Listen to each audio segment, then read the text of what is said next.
if you're talking in terms of your property, is it a home that you're talking about, or is it your investment property? Because there's a massive, massive difference in the way that you buy your personal house, if it's the first time that you're going to buy a house, right?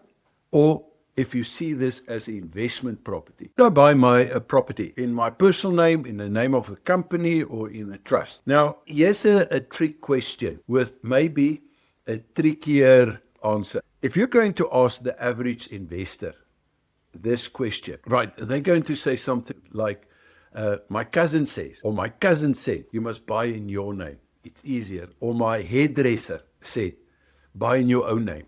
It's easier, right? Now, but the easier way is often the most expensive long-term way in which you're going to buy this property, irrespective if it's your home or if it's in an investment company. The way that you're going to buy it can save you millions of rands, or it can cost you millions in terms of tax, risk, and opportunity.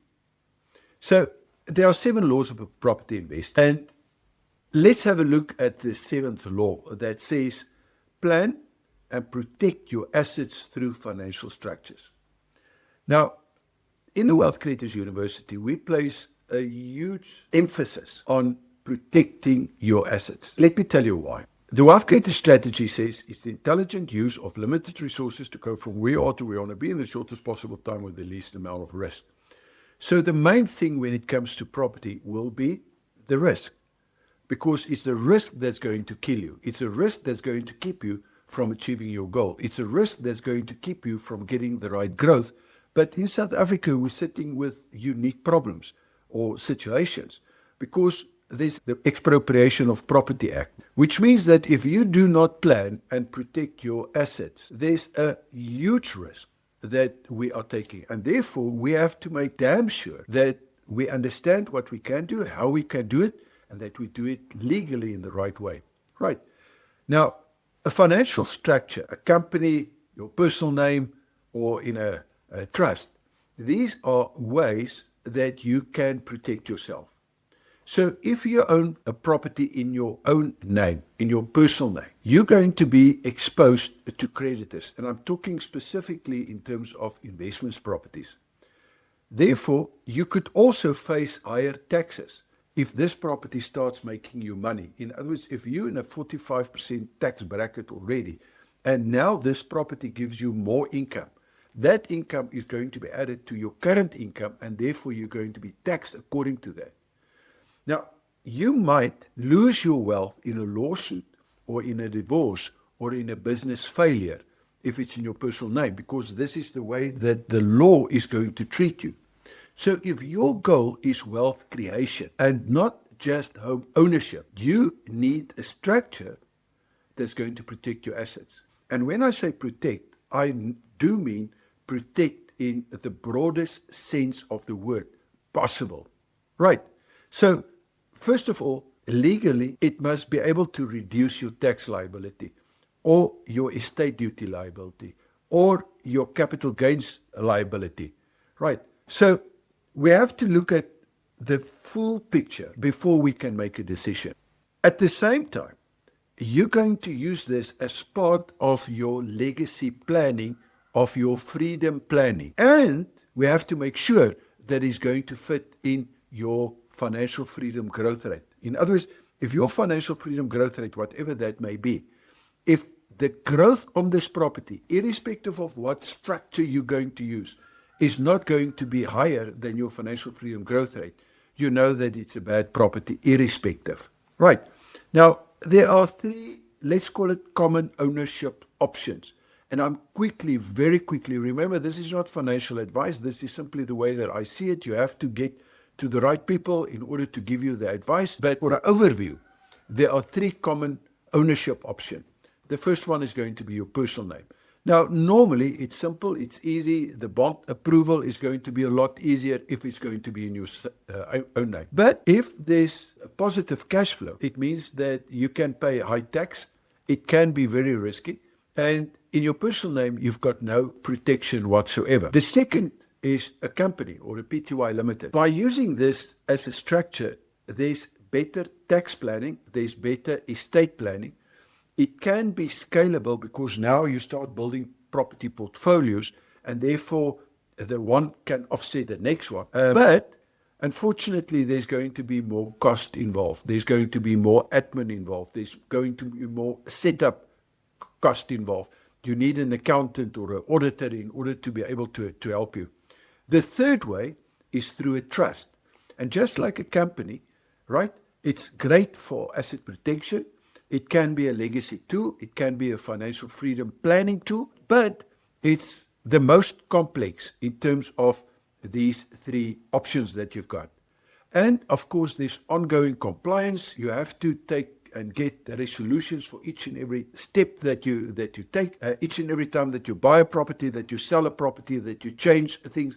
So it's a lot more complicated than just doing it in your personal name or your company. Or you can even set up a structure where the structure is the trust, and then there's a company, and then you buy the property within the company, and then the shareholder of the company is in a trust.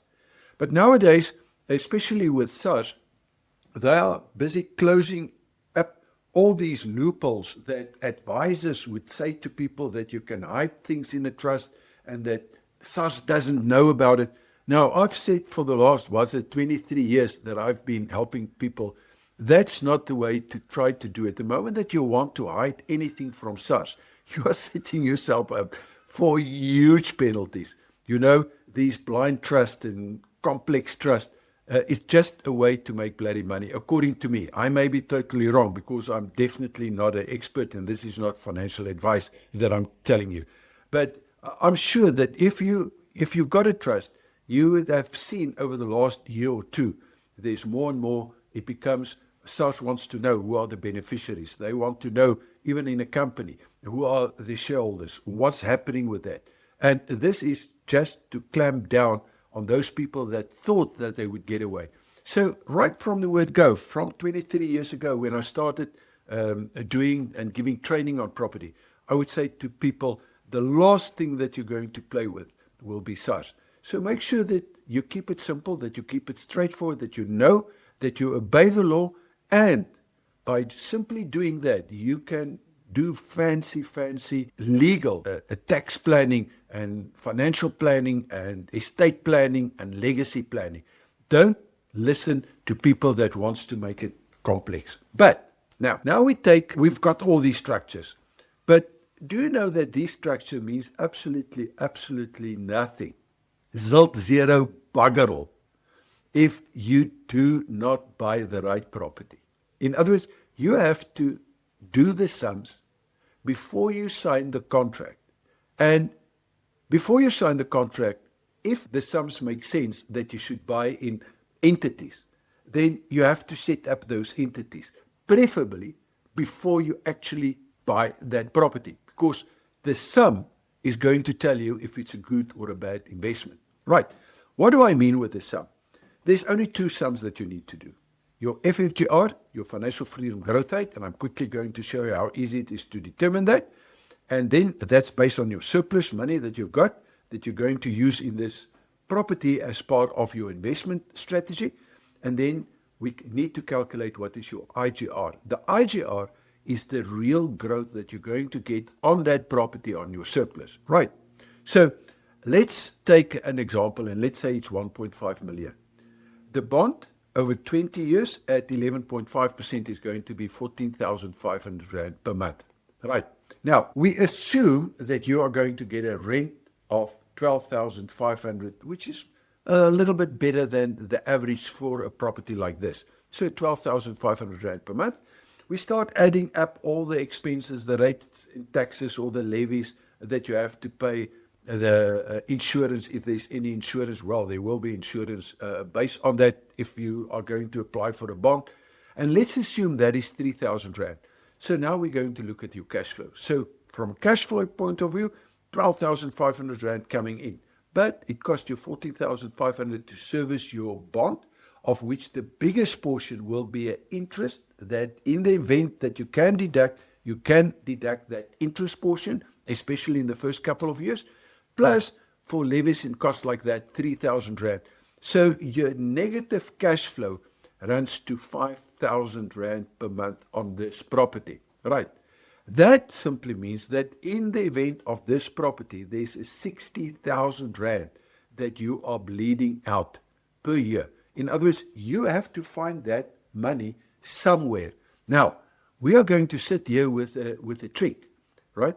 Because how do we know if this money is going to work hard enough so that it becomes an investment? Because it's no good to say, I've got 5,000. You can use that 5,000 to invest in anything. We have to look and see, but what is your financial freedom growth rate? Your financial freedom growth rate, a quick way to do it, is, for example, to say, what do I need in 10 years' time additional? Let's assume it's 10 million, just to make it fun. We call that your freedom number. This is what you have to aim for and what you have to get in order to be financially free. Right. Remember, you've got 5,000 Rand per month and you've got 10 years in terms of your planning. Now we sit down, go to Excel, do a little calculation, and you're going to see that if your money can grow at 43.83%, let's make it 44%.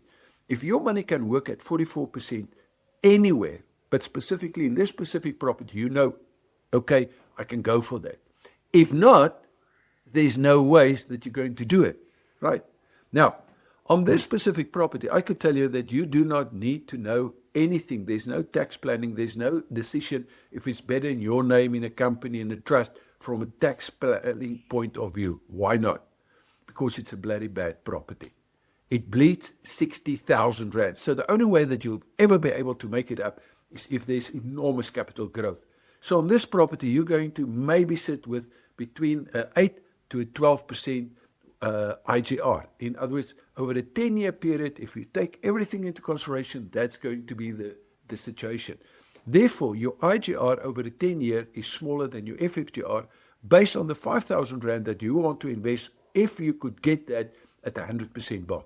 Right.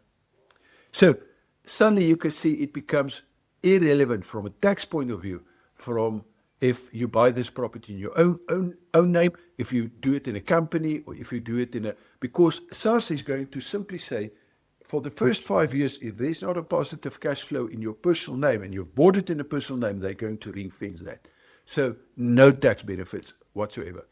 There may be a capital gains tax when you sell the property and you've bought it in your personal name. This is normally happens on your residence, private residence. But if the intent was for an investment, there is immediately capital gains tax on that. So, and that's why right in the beginning I've said, is it your personal house, your residence that we are talking about, or is it your investment? So if it's from an investment point of view, you're not going to get that tax, let's call it a tax break in terms of the 2 million capital gains tax, right? So the only time that tax is going to play a role will be if that property is in a positive cash flow. Now, there are different ways that we can get into it if you do not know what you're doing. For example, if you're going to put down a full deposit that there's no bond, then immediately you're going to have to pay income tax, right? Can you see? In other words, now that structure, the financial structure, is not only the entity structure, it's also the financial structure that you need to have a look at. Because otherwise, guess what? This property is not going to help you to get to your goal, which I believe is to be financially free or to get an income. But in the growth phase, you do not want to pay any taxes because it's going to influence your IGR on that property. So if you've bought the right property, now it's a different story, because now we have to look at what are the tax situations. Now, in the Property Pro investment system, it's actually a very, very easy calculation to do. You go, when you get into the tax, you simply say, okay, option 1 is I'm going to do it in a trust. Option 2, I'm going to do it personal name. Option 3, in a company. Once you've got that, you're going to see a clear winner emerging on that specific property. Now you can say, okay, but because I know a little bit more about financial planning in tax structures and financial structures, what if I combine that, for example, in a trust for estate duty purposes? But now you have to look at Section 33D of the Estate Duty Act and make sure that you do not control the trust directly. Okay, so for that reason, you need a little bit more planning and you need to see the right people. I'm not here to tell you what to do. I'm here to tell you what is the outcome of the different options that you have and what you have to look for in order to make sure that you're going to get the maximum from that, and to make a decision if you should buy in your personal name, your company, or in a trust, or at least start the investigation in that.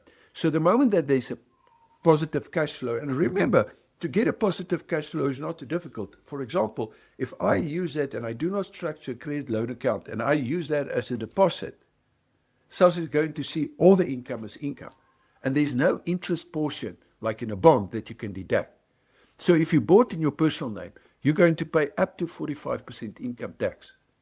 That is, of course, if you are already at the 45%. So it can start very low, and then 18% basically is the minimum, and then with the sliding scale, it goes up to 45%. Capital gains tax, it's 18%. But if it's your personal house, your residence that you stay in, right, the first 2 million, there's a rebate or an exemption that you're going to get on that. Now, imagine that you buy the same property, but it's structured in a trust. In a trust, it's also 45% tax that when you sell, and that capital gains stay within the trust, 45% on that. And a lot of people will say that is why it's bad.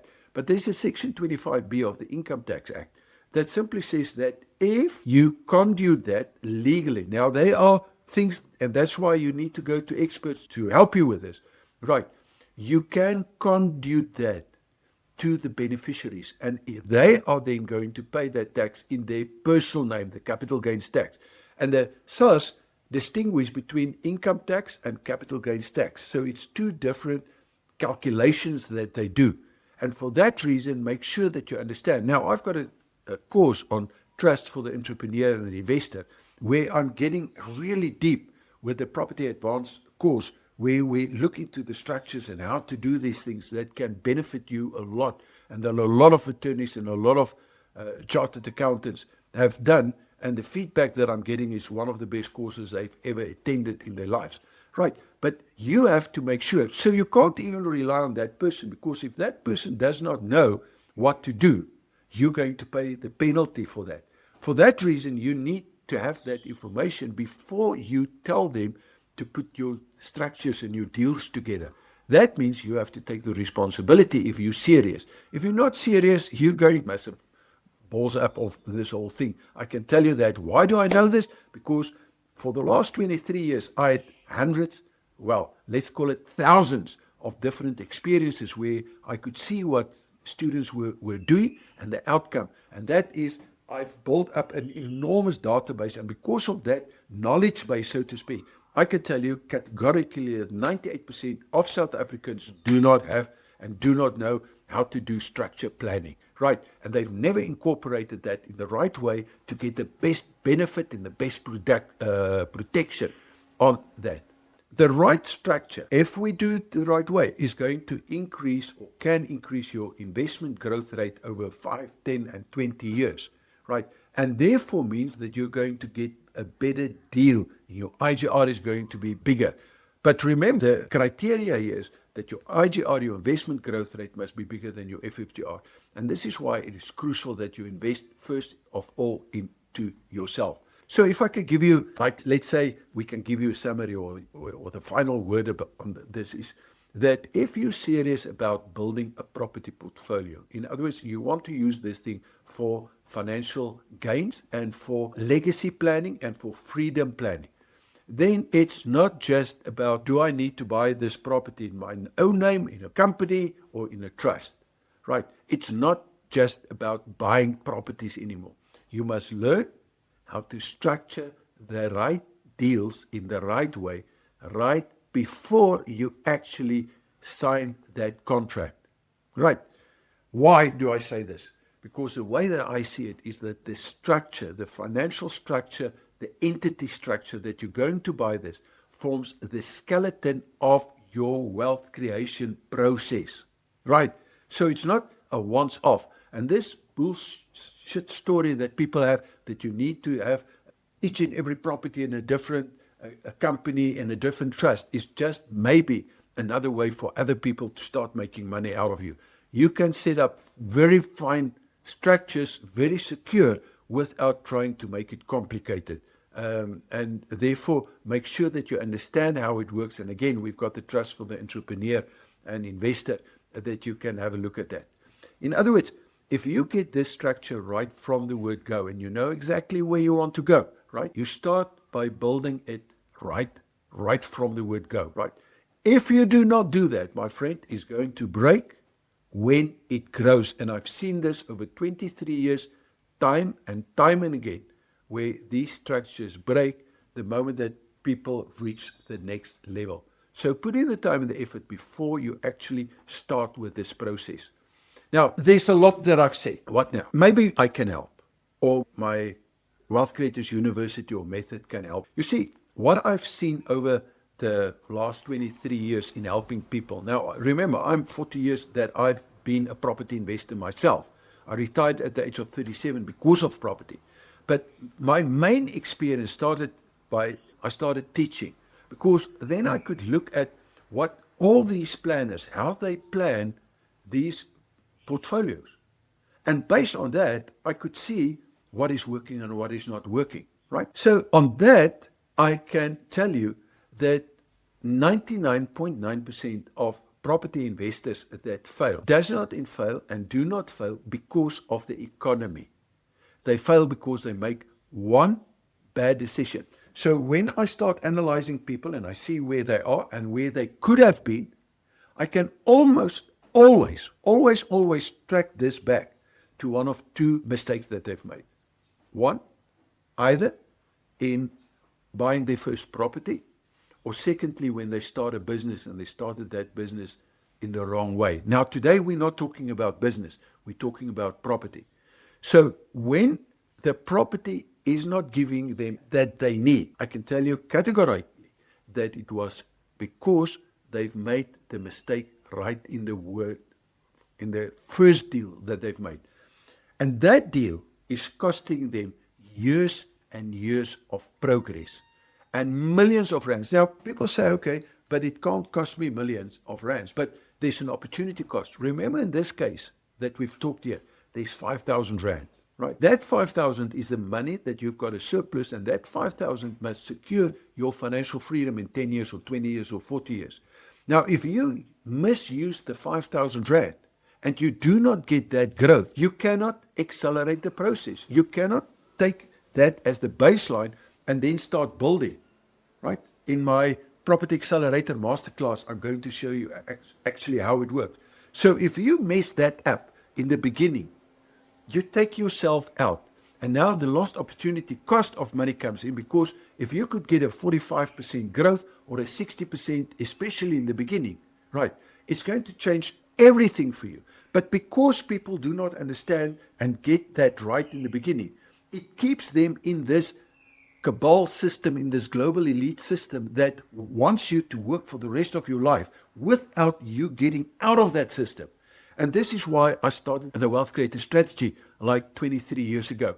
Because Tanya, my wife, said to me, go and teach people what we have done, how we got out of the system, so that they do not make the same mistakes. Now, I can't tell you what to do and what not to do, but I can tell you what I've done, what we are still doing, what my students are doing, and then they can tell you what the results were from doing this that we are teaching. Because what we teach has got nothing to do with the financial system and the way that they want to do things, because their job is to keep you poor. So we do not want you to be in this trap for the rest of your life. And that is why, if you are serious about your property and your investments in general, then join the Property Accelerator Masterclass. In the description area, you're going to find the information, and then simply fill that form in, book your seat, and then go for it. All right? Make sure that you pitch up, because it's really valuable. Now, if you found value in today, in this training session that I gave you, with this, starting with this question, how should you buy the property in your personal name, your company, or in a trust, or in a combination of that, then what about giving me a like? Now, if you hate this content, well, I don't think you would be here if you hate it. But give me a thumbs down. But do me a favor, please. Tell me, what is it that you don't like? Don't you like it that I'm truthful and that I'm open and that I play open cards with you? or what is it? Because I am in the process for the last 42 years in my life where I want to improve. In other words, I'm a lifelong student. And the only way that I can learn is if you tell me, honest, but I don't like this, or you are doing this, or this that you say is wrong. This is how I'm learning. And I'm learning from anyone. So give me that thumbs down if you want, but tell me why. Because in that is my learning experience. And I am desperate to learn in order to become a little bit better, or at least not to make that mistake over and over again in my life. Right.